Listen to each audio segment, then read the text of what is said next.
This is going to be my out of the norm purchase for 2025. Come in and see what I'm talking about.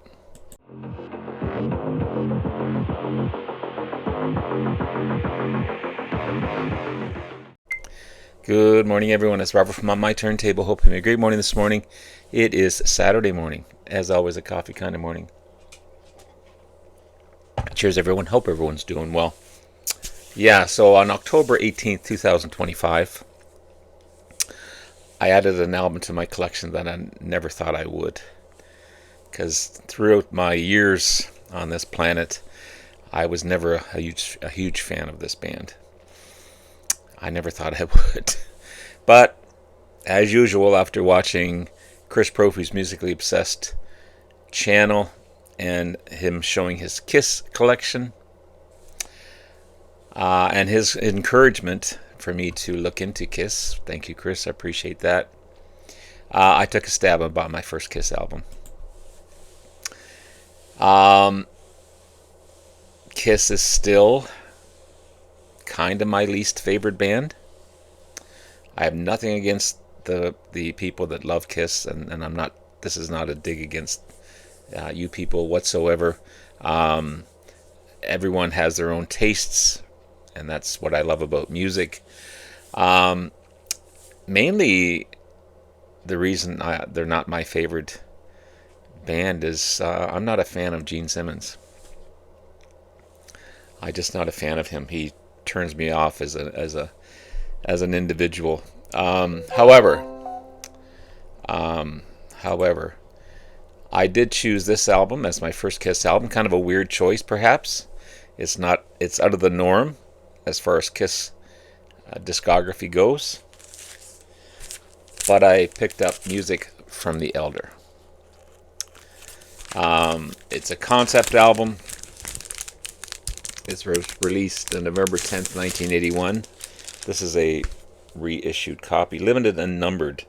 180-gram translucent vinyl, half-speed master, engineered in Germany. I guess that's the number, 4576. It's a beautiful looking cover. I do love the cover. And it comes with all kinds of stuff in it. And here's the album there.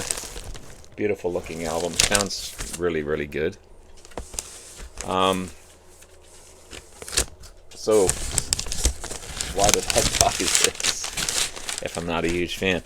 I love the emboss on the cover as well. I'm always looking for new music to discover and listen to. And I'm not displeased that I bought this whatsoever. So the basic plot of The Elder is the training of a young hero, the boy, by a council of elders who belong to the Order of the Rose. It's a mysterious group dedicated to combating evil. The boy is guided by an elder caretaker named Morpheus. The lyrics describe the boy's feelings during his journey and training as he overcomes his early doubts to become confident and self-assured. The only spoken dialogue at the end of the last track, I, is included, which was kind of a kind of weird and a cool way to end the album in both ways. Morpheus proclaims to the elders that the boy is ready to undertake his odyssey. So the elders are life forms without bodies. Gene Simmons explains that they are benevolent but committed to the balance of opposites. When darkness gets too strong, a hero is born to restore the balance. And a number of narrative passages are cut from the vinyl version of the album.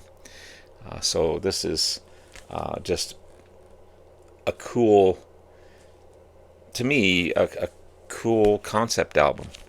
It's their first album with drummer Eric Carr, who became the Fox, and the last album to feature Ace Frehley until 1996. The songs from the music of the Elder is more heavy progressive rock than the usual hard rock sound that the band is known for, the poppy hard rock sound. Paul Stanley sings in falsetto in some of the tracks, which is kind of a turn-off in some cases. but it adds to the theme of the music, I believe. Um, the lone single from the album, World Without Heroes, was originally a Paul Stanley song entitled Every Little Bit of Your Heart. Um, but I think World Without Heroes is a better title to me. Um, the the critics panned this one, unfortunately. It's considered to be one of the worst albums ever made. Q Magazine ranked Music from the Elder the 44th of their list of 50 worst albums ever. The same magazine ranked the album 6th of their list of 15 albums where great rock acts lose the plot. Critics, you take them and leave them. What do I think of the album? That's most important. What do you guys think of the album? So, overall, I really like it. I was quite impressed by it as well. I love the progressiveness of the album instead of the usual pop rock from some of the songs that I'm familiar with that you hear on classic rock radio all the time. You hear, just like every overplayed song, you hear these. That's why I don't listen to classic rock radio. But overall, I thought this was a great album. Will it entice me to get more Kiss albums? I'm not sure. I don't know. Perhaps. Maybe some of the later ones that I'm not familiar with. I can ask Chris what he would recommend for sure. So you got Fanfare. It's kind of an orchestral opening.